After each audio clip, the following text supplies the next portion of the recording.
Under the direct command of President Trump, the War Department unleashed this operation early Saturday morning, just 4 days ago, which means we need to remember two things. First, we are only 4 days into this. Metrics are shifting, dust is settling, and more forces are arriving. It's very early, and as President Trump has said, we will take all the time we need to make sure that we succeed. Second, we are only 4 days into this, and the results have been incredible. Historic, really. Only the United States of America could lead this, only us. But when you add the Israeli Defense Forces, a devastatingly capable force, the combination is sheer destruction for our radical Islamist Iranian adversaries. They are toast, and they know it.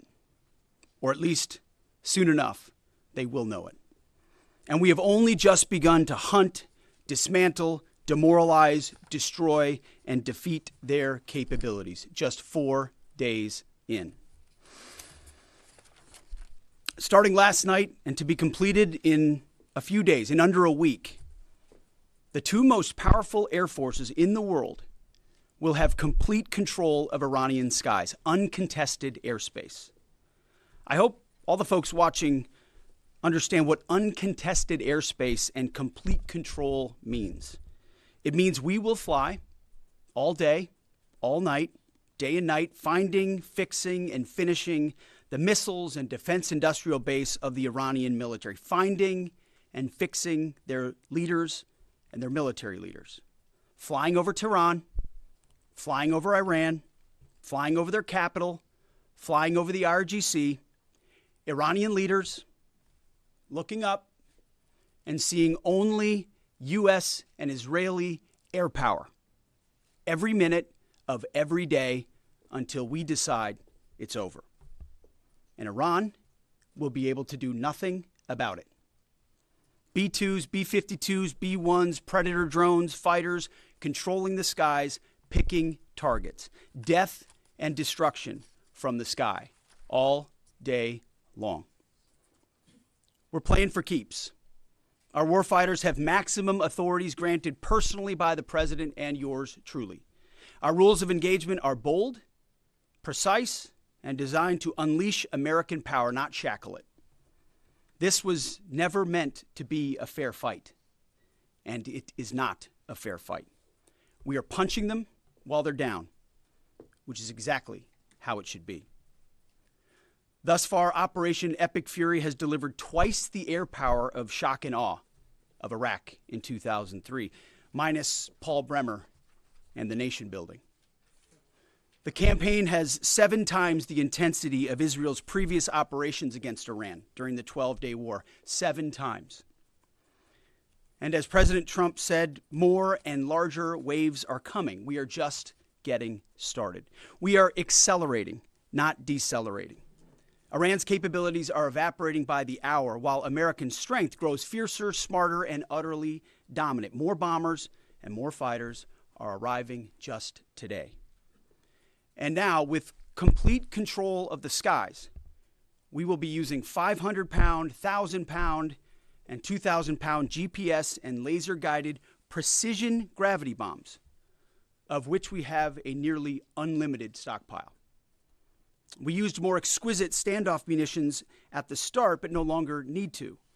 Our stockpiles of those, as well as Patriots, remains extremely strong. The enemy can no longer shoot the volume of missiles they once did, not even close. And the chairman will lay out some of those percentages. So our air defenses and that of our allies have plenty of runway. We can sustain this fight easily for as long as we need to. And as I said yesterday, we set the terms. Now, you may not see much of it because the IRGC shut off the internet to the entirety of the country. They blind their people on purpose, just like they kill their own on purpose. Much was made of the volume of missiles Iran was able to shoot in the first few days.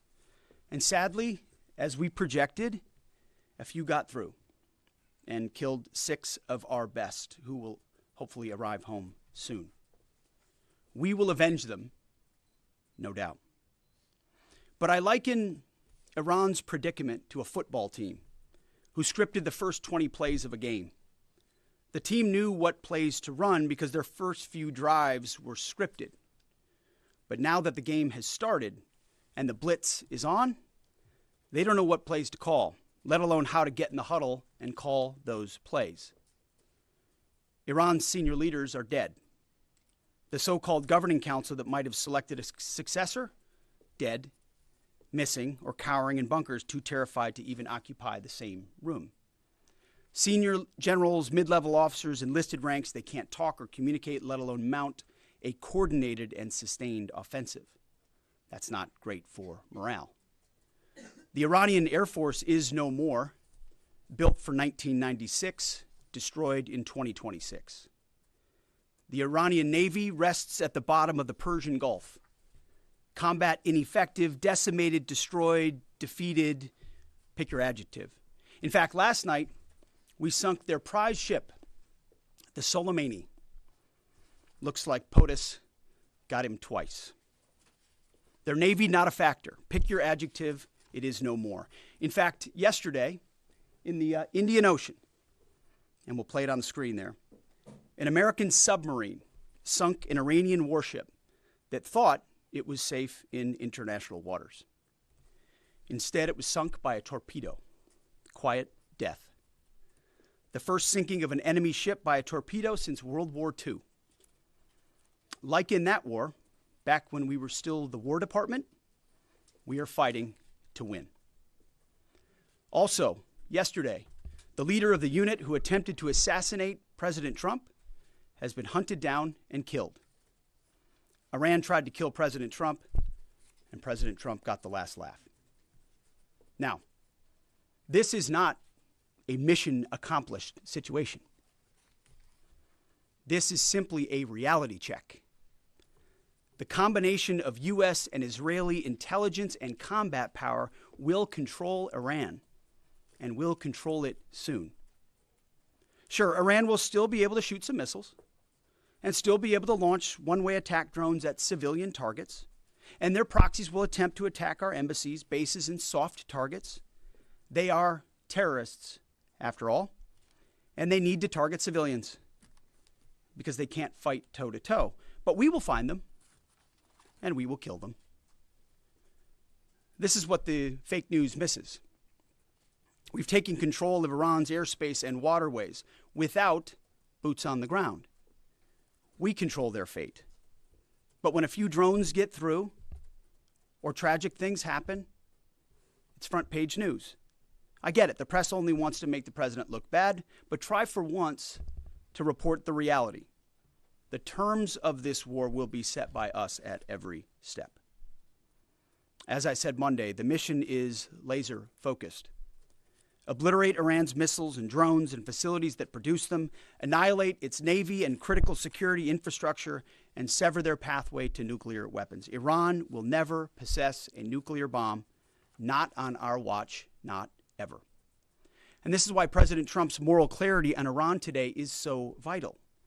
Unlike the past, where vague red lines and endless negotiations let Iran fund terror and inch ever so slightly toward a bomb, this president sees the threat plainly and acts decisively. No more half measures, especially when Iran is at its weakest. No more letting Tehran play for time while our people pay the price. His leadership ensures that we finish what we start and that we protect our warfighters by crushing the enemy before they can strike again.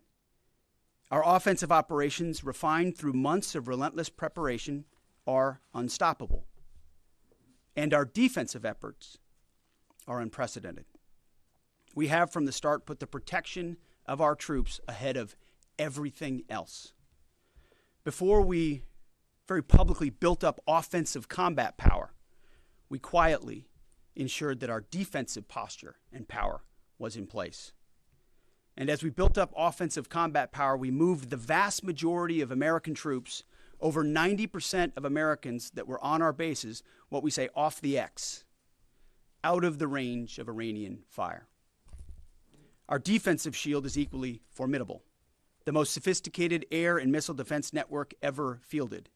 Thousands of Iranian missiles and drones have been intercepted and vaporized. Tens of thousands of American and allied lives protected. We have pushed every counter-UAS system possible forward, sparing no expense or capability.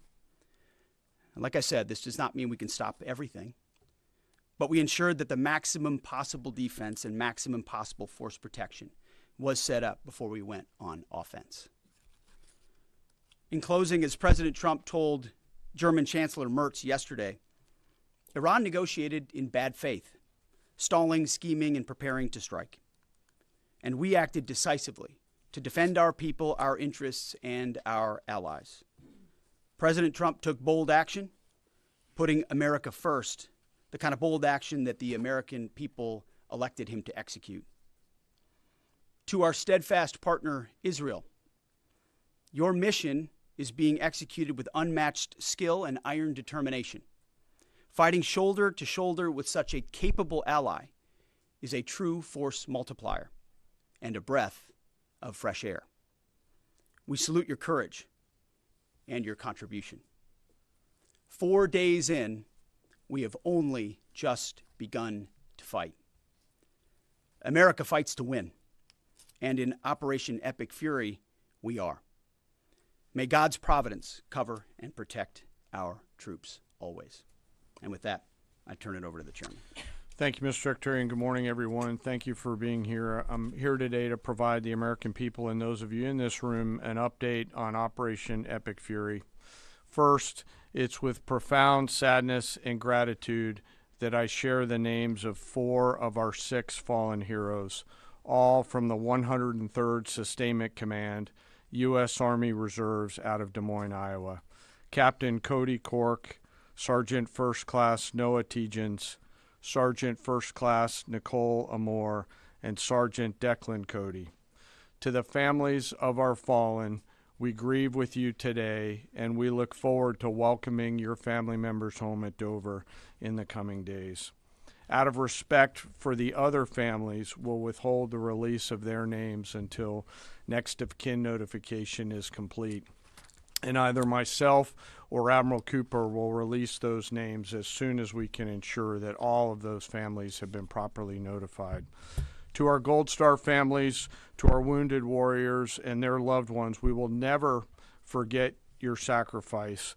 Our nation stands with you, and we are eternally grateful for your courage, your resiliency, your devotion to this mission and to our nation. As the Secretary said, we're 4 days in, 103 hours into this campaign. The operation was again launched with clear military objectives designed to dismantle Iran's ability to project power outside of its borders, both today and in the future. First, we are targeting and eliminating Iran's ballistic missile systems to prevent them from threatening the U.S. Forces, partners, and interests in the region. Second, we are destroying the Iranian Navy, degrading its capacity, capability, and ability to conduct operations, not just in the Central Command AOR, but as the Secretary showed in the video, around the world.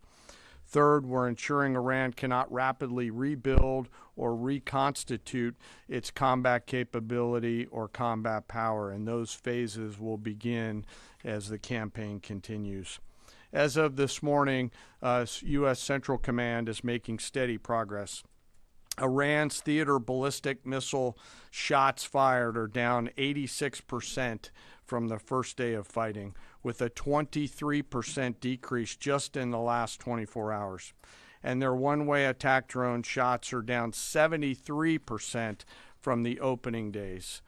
This progress has allowed CENTCOM to establish localized air superiority across the southern flank of the Iranian coast and penetrate their defenses with overwhelming precision and firepower. We will now begin to expand inland, striking progressively deeper into Iranian territory and creating additional freedom of maneuver for U.S. forces. Let me explain a little bit about how we're thinking about staying ahead of the enemy. First, over the past several weeks, Admiral Cooper and the CENTCOM team have refined their operational approach to the region. Their planners identified key centers of gravity that would allow Iran to project power outside of its borders. They thought about how to isolate critical vulnerabilities and determined where, with precision, the greatest strategic effect could be achieved. As a result of this, CENTCOM is now shifting in day 4 already from large deliberate strike packages using standoff munitions at range outside an enemy's ability to shoot at us, now into stand-in precision strikes overhead Iran. As the Secretary said, this is a point of munitions transition from standoff munitions to stand-in munitions like Joint Direct Attack munitions, which are GPS-aided free-fall weapons, and other things like Hellfires, etc. This will allow the joint force to deliver significantly increased precision effects on the target. The throttle is coming up, as the Secretary said, as opposed to ramping down. This will allow us to maintain consistent pressure on the adversary over the coming days, disrupt their launch timelines, and impose cost every day around the clock. I know there have been a lot of questions about munitions. We have sufficient precision munitions for the task at hand, both on the offense and defense. But I want to tell you, teammates, as a matter of practice, I don't want to be talking about quantities. And I know there's been a great debate about that, and I appreciate the interest, but just know that we consider that an operational security matter. Let me flip to the map here. Hopefully I don't kill anybody with a laser pointer. As I mentioned earlier, and for you with the camera right there, my friend, I hope I don't ricochet off and hurt you. Over the initial days, the U.S. Joint Forces continued to attack and attrit ballistic missile capabilities as well as integrated air defense capabilities along the southern axis. Along the northern axis, Israel and the Israeli Air Force has predominantly been working integrated air defense targets along the northern flank, as well as medium-range ballistic missile capability as well. From the sea, the USS Ford has continued to project combat power here, as well as the bomber pulses that we talked about in the opening days of this briefing. Along the southern axis, the USS Abraham Lincoln Strike Group has continued to provide pressure from the sea along the southeastern side of the coast and has been attriting naval capability all along the strait and up into the Arabian Gulf at a size and scale sufficiently to address the targets required. To date, we've hit over 2,000 targets, as Admiral Cooper said in his video last night. We've destroyed more than 20 Iranian naval vessels, including, in addition to the frigate outside of the area, 1 submarine, and effectively neutralized at this point in time Iran's major naval presence in theater out there. As the Secretary showed the video, for the first time since 1945, a United States Navy fast attack submarine has sunk an enemy combatant ship using a single Mark 48 torpedo to achieve immediate effect, sending the warship to the bottom of the sea. I want to remind everybody that this is an incredible demonstration of America's global reach. To hunt, find, and kill an out-of-area deployer is something that only the United States can do at this type of scale. Over the next 24 to 48 hours, CENTCOM will continue to strike infrastructure and naval capability, and we'll continue to assess our progress against the military objectives. It does take time for us to collect that information and to assess en route. Much of our intelligence, surveillance, and reconnaissance capability is currently hunting and killing ballistic missile launchers and one-way attack capability. We're precise in that assessment, and we call balls and strikes in that assessment. We take that matter seriously. Iran, on the other hand, has been indiscriminate and more imprecise in their attacks. They fired more than 500 ballistic missiles and more than 2,000 drones, striking innocent civilian targets throughout the region. Our partners are answering the call to defend themselves right alongside us. Jordan, Bahrain, Saudi Arabia, the UAE, Qatar, and Kuwait are all defending their people with their own combat capability, with precision and restraint. Jordanian air defense crews recently intercepted a cluster of Iranian one-way attack drones headed to Amman. Bahrain's air defense forces shot down an inbound drone approaching Manama's maritime infrastructure, protecting both their population and critical shipping lanes. Saudi Patriot batteries stopped a salvo of ballistic missiles aimed at energy facilities near Dhahran. The UAE neutralized multiple drones targeting Abu Dhabi's industrial zone, demonstrating speed and precision. And Qatari fighters for the first time have shot down 2 Iranian bombers that were en route to their location. Together, these nations are helping to defend themselves and project power as required against the enemy. We're 100 hours in. It's still very early, as the Secretary said, but the balance is shifting. We've always got to remember that these operations are complex, dangerous, and far from over. Our soldiers, sailors, airmen, Marines, Guardians, and Coast Guardsmen remain in harm's way, and we must be clear-eyed that the risk is still high. This is combat. Let us never forget this. As we continue, I ask that we hold all of our deployed teammates in our thoughts, those standing the watch, flying the sorties, sustaining the fight, and carrying our nation's burden. And I'll stop where I started, and that's remembering our 6 fallen who will return home as soon as possible. I remain humbled, grateful, inspired by every day the valor and professionalism of our joint force. They are quiet professionals through and through, out there doing America's work through the day and through the darkness. And with that, I'll take your questions along with the Secretary. Go ahead. What do you assess the enemy's control and command status is right now? And can you broadly describe our decisive point in this operation? Well, I won't describe the decisive point in the operation because that would tell the bad guys what it was. That's a good question, though. I appreciate the question. Their C2 structures in a bad way. Admiral Cooper's been continuing to pressure C2 at the IRGC C2 and other military elements, and will continue to do so. Thank you for the question. Thank you, Secretary Hegseth. Mary Margaret with the Daily Wire. Couple questions for you and then one for General Caine. Can you tell us more about how we took out the leader who was the leader of the group that was trying to assassinate President Trump? And then Turkey's defense ministry says NATO air defense systems intercepted an Iranian ballistic missile headed towards Turkish airspace. Could this trigger NATO's Article 5, and was it the U.S. who shot it down? On the first question, we've known for a long time that Iran had intentions on trying to kill President Trump and or other U.S. Officials.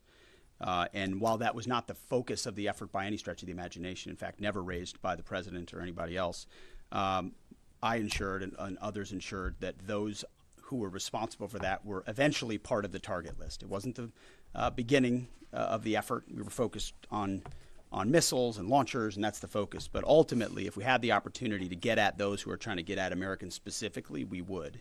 And so we eventually had the opportunity to do that from the air. And then on the matter with Turkey, I'll have to get back to you on exactly what the intercept looked like at that. We're aware of that particular engagement, although no sense that it would trigger anything like Article 5. No. Tie, right there. You got a tie on? Yeah. Thank you. Tom Baker with the BBC. Can you give us an update on what the administration knows, what you know now about the reported strike on a girls' school in southern Iran on Saturday? All I can say is that we're investigating that. We, of course, never target civilian targets, but we're taking a look and investigating that. Red tie in front. Just on the basis that with the information you would have, your reconnaissance abilities, ability to gather information, I mean, it's several days on now. So is there any clarity on whose munition this was? We're investigating it. Thank you. Secretary, so there are reports that the administration is considering arming Iranian Kurdish groups. So could you please clarify that whether any such plan has been authorized and whether Congress or regional partners has been notified and consulted? All I would say is none of our objectives are premised on the support or the arming of any particular force. So what other entities may be doing, we're aware of, but our objectives aren't centered on that. Green, right there. Thank you, Mr. Secretary. Mike Lynn, Washington Times. Can you talk a little bit about the deconfliction process that's going on? You have 2 parallel operations, Epic Fury and Roaring Lion. How are you making sure they're not interfering with each other? Sure, I'm happy to take that. Thank you for the question. We have liaison officers on both sides. There are U.S. CENTCOM teammates out in Israel, and there are Israeli Defense Force teammates at the relevant command and control nodes within the U.S. CENTCOM enterprise. Routinely, Admiral Cooper is talking to the IDF Chief of Defense, and I will occasionally speak to him through the arc of this. I've spoken to him a few times already. That allows us to coordinate, integrate, and synchronize activities while maintaining separate efforts. And when I said a breath of fresh air, I really meant it. Usually it's us with some ancillary benefits from allies who are maybe willing but not as capable. When you have both the will and the capability of an ally that can really bring things to bear, we take certain targets, they take certain targets, and when you coordinate it, it has incredible effects. Right here. Secretary Hegseth, with respect to House Minority Leader Hakeem Jeffries' statement that the Iran mission will end in failure, what kind of message does that send to our enemies, and what does it do to the motivation of our troops? Well, I've been through that movie before with the Democrats rooting against the country. Our generation saw that in our battlefields. I think it's pretty unprecedented and unfortunate that it would occur 4 days in to an operation where, as the chairman laid out, America's best are operating in an incredibly challenging environment where they're having incredible success, but they're meeting a determined adversary. And he's been privy to briefs that we've provided. He knows how effective this has been. He's being disingenuous, which we're used to. Right here. Thank you for taking my question. Heather Mullins, Lindell TV. One of the questions I have is just really regarding the intelligence that indicated that this was something the U.S. had to get involved with at the time that you guys did. We had Operation Midnight Hammer back in June. We obliterated their nuclear facilities. What was the intelligence that suggested that somehow they became a threat once again that required us to get involved with Operation Epic Fury? I appreciate the question. The evidence in front of us since the 12-day war was that Iran had no intention of actually negotiating a nuclear deal that truly meant they did not have a pathway to the nuclear bomb. And they had a moment. Jared Kushner and Steve Witkoff, two of the best negotiators in the world, poured into that negotiation, giving them every single possible opportunity to release that ambition, and they didn't. And the intelligence that we saw they didn't intend to do it in good faith, that they had the intentions eventually to get to a place where they could have a conventional shield to block their nuclear capabilities, as I talked about yesterday. So I would separate the what from the when a little bit. The what is they've been killing Americans for 47 years. They have thousands of missiles pointed at us. They have ongoing nuclear ambitions, and they're at the weakest they've ever been. So the when became, in a particular, hey, what makes the most sense to do this to ensure that the narrow objectives we have of ensuring they never have a nuclear weapon have a maximum effect? Yes, right here. Thank you, Secretary Hegseth. I had two questions. First, what is your message to Iran's allies, namely Russia and China, who have called for an immediate end to hostilities? I don't have a message for them, and they're not really a factor here. And our issue is not with them. It's with the nuclear ambitions of Iran. Absolutely. And are any so-called fully autonomous weapons or other AI tools being used in Operation Epic Fury? We've got a lot of autonomous systems, or systems that drones and others incorporated with smart AI aspects to them, but a lot of which I can't talk about here. Yeah. Yellow, right there. Yes, ma'am. Thank you very much, Mr. Secretary. As you know, China is accusing the United States of invading in Iran, a sovereign nation, and North Korea, which cooperate with Iran on nuclear development, has declared its commitment to protecting Iran. What is the United States' strategic response to this? And I have a second one. How many allies join with the United States to fighting against Iran? Do you have any numbers? Well, I think what you're seeing right now is a response in the region to the belligerence of Iran and the willingness of them to target civilian airports, civilian hotels, civilian locations, civilian oil infrastructure of their Gulf neighbors who would have preferred not to be in conflict, didn't want to, but now realize that this is something that has to be dealt with. So whether it's UAE or Qatar or Bahrain or Kuwait or Saudi, on different levels, they're reaching out to us, whether they're going on offense, which they are, whether they're giving us additional access basing and overflight. We're working very closely and collaborating with them. Also on air defenses. The air defense capabilities of those countries are significant, and when combined with ours and we coordinate, it brings simplicity to the shot doctrine, so we make sure we're using less munitions but being more effective with what we shoot at. And as it pertains to other countries, I'll sort of give the same question. They don't really bear on the case of Iran. We're going to deal with Iran's nuclear ambitions, and that'll send plenty of signals in the process. Right there. Purple. Are you going to help get Americans out of the region? Is the military going to help? Secretary, I have two questions. One question for you and the other question for Mr. Chairman. You ruled out that you are not engaging with the Kurdish forces, Iranian Kurdish forces, to incursion from the Kurdistan region to Iran. But now, and today, Iranian said that under threatening the Kurdistan region, they said clearly if there is any incursion from the Kurdistan region, they will attack all the Kurdistan region and go war with the Kurdistan region. What's your comment on that? And a question for Mr. Chairman, given comments that the U.S. forces might be deployed if necessary, under what specific conditions would you determine that deploying U.S. boots on the ground is necessary, and how would such a decision support and advance your stated strategic goals? Well, I'm not going to comment on U.S. boots on the ground. I think that's a question for policymakers, and I don't make policy, I execute policy. I will say on the question in the back corner about helping Americans get out, first, it's a great opportunity to encourage everybody in the region to go to the State Department and register.